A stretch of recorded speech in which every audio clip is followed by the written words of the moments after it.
안녕하세요. 연세대학교 사회학과 강정한입니다. 저는 제목을 좀 저렇게 달아봤는데요. 그러니까 이제 에이전트 I와 제가 갖고 있을 에이전트의 하나겠죠. 그다음에 이제 오텐틱 I, 이거 이제 그 어떻게 보면 진정한 자아가 어떻게 뭐 대립되거나 통합될 것인가, 이런 문제로 조금은 뭐 상상력을 발휘해야 되는 방식으로 좀 해봤습니다. 이제 2016년도에 탈진실이라는 단어가 올해의 단어로 선정된 이후에 7년 후에 이제 오텐틱이라는 단어가 다른 기관이지만 올해의 단어로 선정이 됐습니다.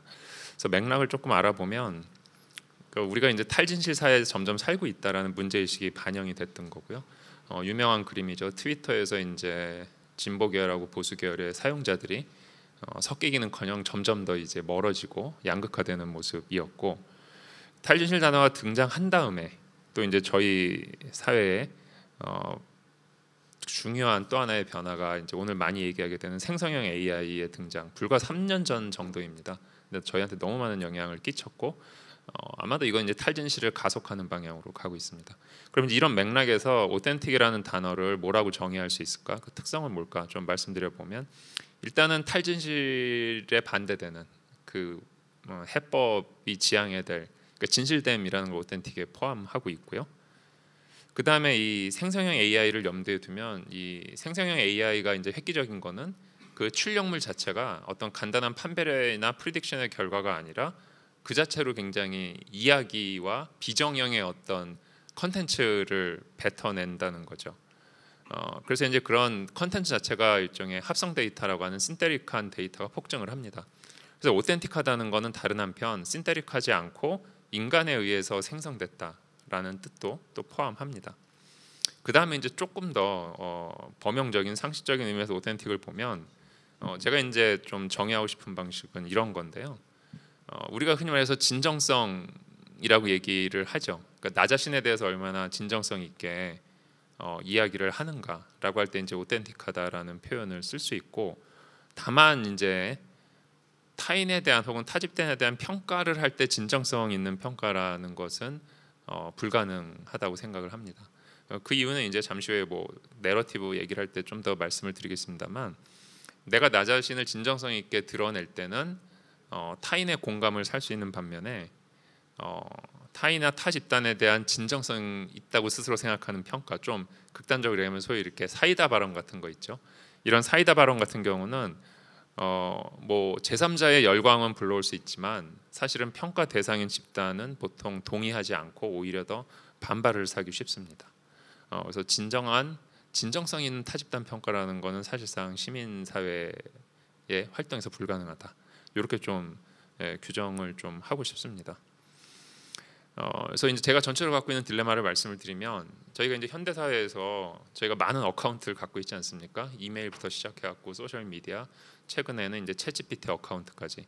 근데 이제 그런 데 있는 모든 내 자신의 모습을 합친다고 그래서 그 진정한 나의 모습, 아이가 그걸로 환원될 수 있다고 생각하지 않죠. 그러니까는 아이의 모습은 훨씬 더 그보다 복잡하고 풍성하다고 생각을 합니다. 근데 이제 앞쪽에서 많은 발표가 있었지만, 만약에 제너러티브 AI에 기반한 AI 에이전트들의 시스템인 에이전틱 AI가 정말로 범용화된다면, 우리는 여러 에이전트를 거느리고 그들의 커뮤니케이션으로 선제적으로 의사결정을 해주면, 그렇게 나온 의사결정이 진정한 나다운 결정인가? 라는 질문이 좀 더 중요해질 수 있고요. 어쩌면 진정한 나의 모습에 좀 더 가까울 수도 있고 그러기를 바랄 수도 있다라는 생각이 듭니다. 그래서 이제 한 명의 사용자로서 제가 이제 생각해 본 딜레마는, 결국에는 그렇게 되면은 어떻게 할 것인가? 나는 그런 그 내 에이전트들의 총합으로 환원될 수 없는 오텐틱한 아이라는 거를 별도로 구축하고 지켜야 될 것인가? 혹은 아니면은 내 에이전트들이 나다운 결정을 내리는 걸 돕기 위해서라도 계속해서 내 그 에이전트한테 되게 진정성 있게 나 자신을 드러낼 것인가, 학습시킬 것인가, 이런 좀 문제가 있다고 생각을 합니다. 이제 그 문제들을 좀 알아가려고 하는데요. 잠깐 이제 또 제 생각에 최근에 나온 연구 결과에서 이게 관련성이 있다고 생각해서 조금 짚고 넘어가고 싶은 게 최근에 이제 오픈 AI에서 왜 라지 랭귀지 모델이 그 환각 현상이 있는가에 대해서 연구 보고서를 냈고요. 수학적으로 필연적이다 환각은 이런 결정을 내렸습니다. 뭐 자세히 알아보긴 어렵지만 저거 이제 보상 함수를 저런 식으로 고치면 된다는 얘기를 하는데 근데 제가 좀 말씀드리고 싶은 거는 제가 이제 오늘 좀 주로 말씀드릴 거는 굉장히 저희의 그 지적이고 인지적 작업의 영역이 아니라 범용성이 됐을 때 우리가 사실 생성형 AI를 굉장히 정서적이고 뭐랄까 감성적으로 사용을 하거든요. 그런 영역에서는 이런 식의 해법이 상대적으로 덜 중요하다라는 부분 하나랑 또 하나는 그래서 라지 랭귀지 모델이 환각이 있으니까 그럼 에이전틱 AI 같은 경우는 역시 근본적 한계가 있지 않을까라고 생각할 수도 있지만 제 생각에는 그렇기 때문에 환각은 어떤 그 특히 인풋에서의 무슨 무작위성 이런 것과 관련이 있기 때문에 다수의 에이전트를 두고 그런 그 좀 랜덤한 환각을 서로 상쇄시킬 수 있는 멀티 에이전트 시스템이 더 필요하다라고도 얘기할 수 있을 것 같습니다. 그러니까 말하자면 이제 휴먼 크라우드 소싱에서 AI 에이전트 크라우드 소싱으로 가는 게 오히려 더 해답일 수도 있다는 생각 들어서 저는 앞으로 좀 에이전틱 AI 시스템은 환각 문제 때문이라도 한편으론 더 발전할 수도 필요할 수도 있다라는 생각이 들고요. 이제 최근에 이런 기사들 보셨을 텐데 뭐 AI 때문에 생기는 과대망상 정신병. 그래서 사실 저희가 이런 제너러티브 AI를 써서 생기는 문제는 사실 환각 기술적 환각은 전 그렇게 중요한 것 같지 않아요. 그거보다 이제 이런 원인들로 보통 그 아첨이라는 표현을 많이 쓰는데 AI가 우리한테 너무 아첨하는 거는 사실 설계된 거죠. 그렇게 아첨하도록 설계돼 있습니다. 그래서 의도한 대로 움직이기 때문에 어떻게 보면 생기는 문제가 더 크기 때문에 지식노동 영역에서 환각은 중요할지 모르겠으나 AI 에이전트들이 발달하고 그게 우리 어떤 범용성 감정 노동을 하는 데는 상대적으로 덜 중요하고 오히려 그 어떻게 보면 보상 체계가 의도한 대로 움직일 때 더 중요한 문제일 수 있다고 생각해서 저는 약간 비유적으로 이제 AI 에이전트를 평가할 때 중요한 게 저 포춘 텔러 같은 거라고 생각을 해요. 그러니까 예언자나 점성술사죠. 그러니까 사실 수많은 예측을 해보라 그러면 저 예언자가 얼마나 많은 헛소리와 환각을 일으키겠습니까? 근데 저희가 그렇다고 안 찾는 거 아니거든요. 예, 오히려 정답 없는 문제를 들고 가서 계속 저희가 거기서 얻는 효용이 있기 때문이고 에이전틱 AI도 결국은 우리에게 비슷한 효용을 주고 지속되지 않을까 생각을 합니다. 그래서 이제 어떻게 이 문제에 대해서 생각을 해볼 거냐 했을 때 이제 제가 연구자로서 갖고 있는 패러독스인데 그러니까 이 디지털 기술이 발전을 하면서 과학자들이나 엘리트 정책 위반자들은 근거 기반 뭘 할 수 있다는 희망에 가득 차 있어요. 드디어 우리가 근거를 가질 수 있다. 근데 이제 저희가 최근에도 이제 투표를 경험해봤지만 우리 시민 사회는 전혀 그렇지 않죠. 우리가 이제 과연 공유한 근거가 있기나 할까 싶은 이제 탈진시 시대에 살고 있고요. 여기서 살펴볼 건 아니지만 결국은 그런 식의 원인은 셋 중에 하나로 보통 정리합니다. 심리적으로 확증 편향이거나 상호작용 네트워크 효과로 반향실 효과거나 아니면은 좀 사회체적인 수준에서 좀 부정적인 방향의 정책선 정치의 고착화로 보통 얘기할 수 있습니다. 근데 이제 이 문제를 이 파라독스를 제가 이제 그 오래된 사회학자의 에비던스라는 책을 보면 거기서 찾았는데 결국은 과학 활동에서도 에비던스는 데이터 자체로 환원될 수 없고 과학자의 그 어떤 관점이나 시각이 연구 디자인, 자료 수집, 자료 코딩, 분석, 해석까지 다 들어가 있다라는 거죠. 그래서 이제 그거를 저희가 인터넷에 저희가 쏟아내는 소셜 데이터의 차원에서 보면 이제 결국에 에비던스는 저희가 데이터 마이닝에서 발견할 수 있는 통계적 패턴으로 환원할 수 없고 사실은 이 데이터를 생산한 사용자들의 그 동기, 사연, 뭐 감정 이런 게 다 들어가 있는 일종의 그 내러티브가 복원이 돼야 그 부분이 갖춰져야 사실 에비던스가 된다고 볼 수 있습니다. 그래서 이제 제가 취하는 건 이런 관점인데 이 다양성의 시대에 지금 정체성 분화가 되게 많이 돼 있는데 우리가 저 수많은 정체성에도 불구하고 공통으로 갖고 있는 부분을 에비던스로 정의하기 시작하면 사실 제가 볼 때는 별로 가능성이 없어 보여. 이건 일종의 함정에 빠져 있는 상태라고 보고요. 그거보다는 이제 내가 갖고 있는 고유한 부분에 해당하는 내러티브가 있는데 어떻게 보면 그거에서부터 유추적으로 이해할 수 있는 다른 정체성 집단의 굉장히 고유한 부분들을 내러티브에 공감을 해서 어떤 우리가 사회에 대한 그런 그 근거를 확장해가는 것이 오히려 좀 더 생산적으로 저 패러독스를 풀 수 있는 거라고 생각을 합니다. 그래서 원래 패러독스를 다시 한번 생각해 보면 결국 에비던스는 더 두 가지 차원이 있는데 과학자나 이제 정책 기반자들은 패턴에 주로 중심하고 해서 들여다보고 있고 우리 같은 시민 사회는 사실 과학자들도 투표할 땐 똑같아요. 시민 사회에 왔을 땐 그냥 내가 감정이입할 수 있는 어떤 내러티브에 주로 경도돼 있긴 합니다. 그래서 저런 패턴과 내러티브가 이제 어긋나 있을 때 어떤 그 문제가 있거나 내러티브가 어떻게 힘을 발휘하는가라는 거는 시간이 없어서 그냥 넘어가도록 하고요. 그래서 이제 이게 어떻게 다시 원래 문제로 돌아와서 진정성과 관련되냐면 뭐 당연한 얘기지만 특히나 이제 제너러티브 AI 같은 라지 랭귀지 모델은 우리의 내러티브를 학습해서 신테릭 내러티브를 뱉어냅니다. 그렇기 때문에 1차적으로 저희가 온라인에 진정성 있는 내러티브를 쌓는 게 중요하다고 생각을 해요. 그걸 우리가 먼저 생산해 내야 될 거고 특히나 이제 아까 교차성 문제 같은 거 많이 나왔는데 교차성은 그 조합적으로 봤을 때 교차성이 생길수록 그 사례 수가 너무너무 급격하게 줄어들죠. 그래서 소셜 마이너리티 그룹 같은 경우는 잘못된 내러티브가 학습되면 그만큼 잘못된 내러티브를 뱉어낼 가능성이 높습니다. 그래서 저희가 갖춰야 될 거는 단순히 생각하는 통계적 대표성이 아니라 다양한 정체성 집단들의 그 어떤 내러티브의 대표성이 오히려 더 축적되는 게 중요하다라는 생각이 들고요. 그래서 이제 내러티브의 힘은 저희가 거기에 감정이입을 하기 때문에 가능하고 그게 이제 센티멘탈한 영역에서는 심퍼티로 작용을 하고 사실 심퍼티는 그 윤리적으로 봤을 때 저희의 어떤 그 정당한 분노라고 하나 내지는 그게 사실 도덕감의 원천이죠. 부당한 상황에 대해서 공감해서 분노하는 게 그래서 또 앵거를 불러일으키는 거는 사실 도덕에서는 중요한 부분이기도 합니다. 그래서 더더욱 그 잘못된 내러티브로 인해서 어떤 그 증오 같은 거가 혐오가 자라지 않도록 하는 것은 굉장히 중요한 문제라고 볼 수 있습니다. 그리고 이제 이게 아까 그 어떻게 보면 피드백 루프랑 좀 관련되는 건데 이렇게 점점 이모셔널한 영역으로 범용성이 됐을 때 봐야 될 게 머신 컬처라는 겁니다. 그래서 시간이 없으니까 딴 거는 말고 여기 보시면은 저 그래프가 이제 얼마나 바둑두는 게 AI스러워졌나 보여주는 건데요. 갑자기 사람들이 AI스럽게 확 바둑두는 비율이 증가한 거는 바로 이제 이세돌 구단이 알파고한테 진 다음이죠. 그러니까 이제 그때부터 사람들이 AI라면 어떻게 둘까를 계속 학습하면서 AI스럽게 두기 시작을 했습니다. 머신컬처의 대표적인 예고요. 이거는 제가 그거보다 훨씬 오래전에 조사한 거긴 한데 한 지금부터 5, 6년 전 보시면은 저게 이제 얼마나 불편하냐 보고 있기에 지금 저 화면을 라고 물어보면 그냥 가운데 부분만 설명을 드리면 연령대에 따라서 불편한 정도가 굉장히 달라요. 40대 정도가 가장 불편하게 느끼고요.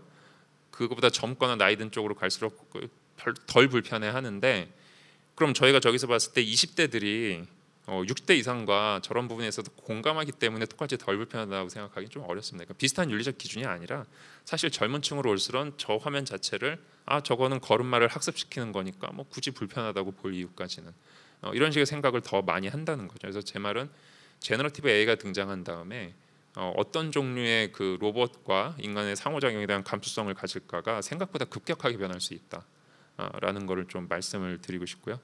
이건 제가 예전에도 좀 든 예지만 저런 거에 영향력을 좀 앞서서 추측해 볼 수 있는 좋은 SF 영화가 애프터 양입니다. 영화는 굉장히 훌륭한 영화인데요. 그 이제 영화의 주요 메시지와 좀 상관없이 저걸 보시면 미래의 가족이 이제 흑백 부부의 아시안 아이를 입양을 하고 그 아시안 아이를 잘 키우고 뿌리를 찾아주기 위해서 저 아시안 로봇을 베이비시터로 임대를 해요. 그래서 보면은 인종도 다양하고 심지어 인간 로봇이 섞여 사는 굉장히 다양성이 극대화된 가족을 보여주고 있어요. 근데 이제 문제가 뭐냐? 저 베이비시터가 일종의 고장, 그러니까 약간 뭔가가 좀 이상해요. 멜웨어 같은 게 있는지 그래서 과거 고객과의 기록이 안 지워지면서 굉장한 혼란을 겪는데 얘는 사실 학습된 로봇이거든요. 그래서 굉장히 많은 감정에 사실은 자물쇠가 걸려 있어요. 그래갖고 막 인간이라면 사랑의 감정이 싹 타야 되는데 그러지도 못하고 익사이트먼트도 없고 제가 볼 때 중요한 거는 앵거가 없어요. 근데 재밌는 거는 저 로봇과 잘 어울러 사는 사람들도 다 그래요. 그래서 불만이 있는데 표출도 안 하고 갈등은 적당히 회피하고, 예, 그래서 문명화된 인간들이 저기서는 화를 낼 줄 몰라요. 그래서 제가 볼 땐 지금의 기준으로 봤을 때 과연 이것이 우리가 생각하는 도덕 감정에 근거한 사회일까라는 생각을 하게 되고, 그런 감정의 회귀라 같은 문제도 저희가 좀 더 심해지지 않을까. 에이전트 AI에게 의사결정을 맡기고 그걸 수용할 때라는 거고요. 이건 이제 최근에 또 오픈AI가 그 오픈AI사가 본인이 발표한 결과죠. 뭐냐면 지난 1년간 챗GPT 이제 생산 메시지가 엄청나게 폭증했는데, 저기 보시면은 그 폭증의 주요 원인은 비업무적 활용의 폭증에 있습니다. 업무적 활용은 퍼센티지상으로 많이 줄었어요, 오히려. 그래서 이거는 진짜 지금 이제 저희 이 방에 계신 분들이나 많은 시청하시는 분들은 생성형 AI를 좀 인지적인 업무의 도구로 많이 쓰고 계실지 모르지만, 사실은 저 범용화 돼가는 데 있어서는 우리는 그렇지 않다. 대부분의 사람들은 그런 거고, 또한 그런 트렌드와 함께 지금 확실해진 거는 여성 사용자가 남성 사용자를 추월했다는 보고입니다. 그래서 정서적인 방향으로 훨씬 더 많이 이용되고 있는 걸로 추정되고, 오픈AI는 심지어 어떤 전략을 이렇게 하겠다고 선포 비슷하게 했냐면, 챗GPT의 이제 성격이나 대화 방식을 지정할 수 있게 하겠다. 사용자의 감정에 더 맞추겠다라는 거죠. 그런 면에서 여기 초개인화는 어떤 인지적인 것보다 정서적인 측면에서 진행되고 있다고 봅니다. 그래서 결국엔 이제 앞에서도 그 인간 데이터가 줄어들고 결국 그 합성 데이터가 계속 늘어날 때 문제에 대해서 말씀을 하셨는데, 신테릭 디시전이 이제 자꾸 늘어나고 그거를 따라서 우리가 뭔가를 구매하고 의사결정을 하면 그게 인간 행동으로 기록돼 갖고 다시 학습되고 이런 것들이 계속될 수 있겠죠. 그럼 그런 상황을 아까 앞에서 말씀드린 그 탈진실의 세 가지 차원의 원인을 적용시켜서 생각을 해보면, 뭐 이건 월스트 시나리오입니다만 나의 여러 에이전트들 중에 각각 에이전트들이 확증 편향에 의해서 디시전을 하고, 에이전트들끼리 논의한다 한들 그 에이전트들 사이에서 에코 체인버가 일어나고, 그래서 내린 결론들을 나스러운 거라고 내가 받아들이면 내 정체성 자체가 굉장히 신테릭해지는 문제가 생길 수도 있다고 생각을 합니다. 그래서 문제는 뭐 저도 이건 잘 모르지만 그냥 배우는 건데, 보통 모델 컬랩스라는 게 신테릭 데이터가 자꾸 학습 인풋을 들어가면 모델 컬랩스가 일어난다고 하는데, 그 위험성이 있는데 이런 케이스는 공학적으로 눈에 잘 보여요. 근데 제 생각에 정서적이고 문화적인 영역의 모델 컬랩스는 저희가 눈치채기 힘들 수 있습니다. 이게 이제 그 AI 슬랍이라는 그 생성형 AI가 잘못 생성한 건데, 그냥 저 폐기물은 폐기돼야 되는데 저거를 자꾸 페이스북에서 사람들이 신기하다면서 좋아요를 눌러요. 그럼 인간이 좋아하는 걸로 학습돼서 저런 류의 폐기물이 인풋으로 들어갔을 때 무슨 결과가 나올까라고 생각을 해보면, 좀 이거를 이제 계속 문화적 차원으로 머신컬처의 영향과 결합돼서 생각을 해보면 결국에 이제 공학적 모델 컬랩스의 문제가 아니라 우리의 오피니언 컬랩스나 밸류 컬랩스 같은 문제를 한번 오염돼서 그렇게 되는 걸 생각을 해볼 수 있습니다.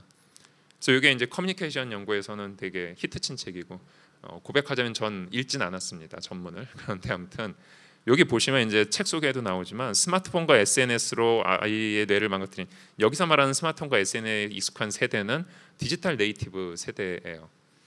근데 아직 이거는 AI 네이티브에 대해서는 어떻게 될지 저희 잘 모르고 있어요. 불과 지금 몇 년 사이에 이게 바뀐 건데, 저런 불안 세대의 AI 네이티브 버전은 무엇이 될지는 아직 저희가 잘 모르고 있는 상황입니다. 그래서 이제 처음으로 돌아가서 좀 마무리를 지어보자면은, 그러니까 그 진정성이라는 거를 약간 그 흐름으로 보면, 그 소셜 미디어 시대에 그 오텐틱하지 않은 좀 대표적인 거는 아까 말씀드린 게 아니죠. 그 저희가 소셜 미디어에 포스팅하는 게 좀 그 속물적이죠. 실제 나보다 훨씬 더 과장돼 있고 부유하고 행복해 보이고 그런 일종의 그 스너비시한 컨텐츠들을 막 올리거든요. 근데 이제 생성형 AI 시대가 되면서 오텐틱하지 않은 컨텐츠가 추가가 됐습니다. 그게 이제 그런 슬랍들이 많이 왔어요. 그래서 이제 좀 우려가 되기도 하는데, 아무튼 저희가 그래서 지금 딱 요 선상에 있는 것 같은데, 앞으로 그 AI 에이전트가 활성화되고 그런 어떤 머신 컬처의 영향력이 됐을 때 과연 저희가 그 오텐틱한 우리의 정신 세계를 유지할 수 있을 것인가? 뭐 유지해야 되나라고 말씀하실 수도 있는데 이 문제는 좀 답이 명확치 않고 아까 보여드린 거지만 그래서 바둑의 스피릿이 바뀌어서 적어도 이세돌 구단은 은퇴를 했어요. 그러니까 이제 은퇴하면서 했던 말 중에 하나가 바둑은 더 이상 내가 알던 예술이 아니다. 그러니까 이게 뭐 현재의 바둑을 꼭 폄하한다기보다 바둑에 담겨 있는 그 스피릿이 없으니까 이제 나는 더 이상 바둑을 둘 모티베이션이 없어졌다라는 걸 고백을 하는 거죠. 예, 그래서 그런 면에서 그 이런 시대의 그 어떤 그 뭐 영성이라고 번역하면 좀 거창한 것 같지만 정신적인 어떤 오텐틱한 인간의 문화를 어떻게 지킬 건가라는 거는 좀 중요한 문제일 수도 있습니다. 그래서 처음에 그 제가 말씀드렸던 딜레마로 와 보면 둘 중에 뭘 해야 되냐? 사실은 둘 다 할 수 있으면 좋을 것 같고 현실적으로 그래야 될 것 같아요. 그러니까 이거는 그냥 기계학습에서 저희가 보통 정답지라고 그러죠. 그라운드 트루스. 많은 인지적인 경우는 보통 인간이 정답지를 알고 있다는 가정하에 많은 것들이 이루어집니다. 실제로 아까 그 레드 티밍 같은 것도 그렇지만 인간이 정답지를 쥐고 있는데 그 정답이 진짜 정답인지는 점점 윤리의 영역으로 올수록 어려워지고 문화의 영역이나 감성의 영역으로 올수록 점점 어려워진다고 생각을 해요. 그래서 향후는 이런 식의 범용성 AI 에이전트 사회에서는 그 정답지에는 오텐틱하냐라는 게 중요한 기준이 될 수도 있고 그러기 위해서는 한편 그 인간의 그 어떤 진정한 고유성을 지키기도 하지만 그거를 계속해서 에이전트한테 사실 피드를 해주는 게 그 오텐티시티에 기반한 지도 학습이 되지 않을까 싶습니다. 네, 제 발표는 여기서 마치도록 하고요. 뭐 질문은 아까 다른 분들과 함께 말미에 다 받으면 좋을 것 같고 그러면 저는 그 다음 발표자이신 이해숙 소장님께 넘기도록 하겠습니다. 감사합니다.